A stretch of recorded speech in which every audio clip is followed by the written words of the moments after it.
araw sa lahat. I'm Quix. I'm a toy designer, artist, and storyteller. And yes, parang panaginip pa rin minsan.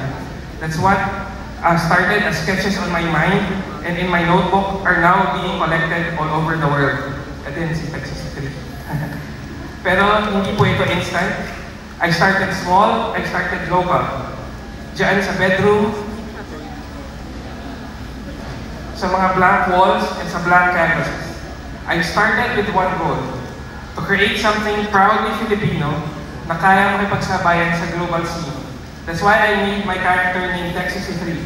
63 is the country code of our country and tech is technique. My designs, my characters, like Tech63, are inspired by everything I love since I was a kid. Japanese mecha, hip-hop culture, and most of all, my Filipino roots and identity. That's why you'll see elements of barong, the Philippine flag colors, jeepneys, and Pinoy, other elements in my art. Kasi gusto ko, pag nakita yung abroad, masasabi nila, wow, this is Filipino, and this is world class. Kaya I'm proud to be part of this campaign because this reminds us that excellence comes in many forms. Athletes, artists, creatives, and innovators, we all carry the flag in our own way.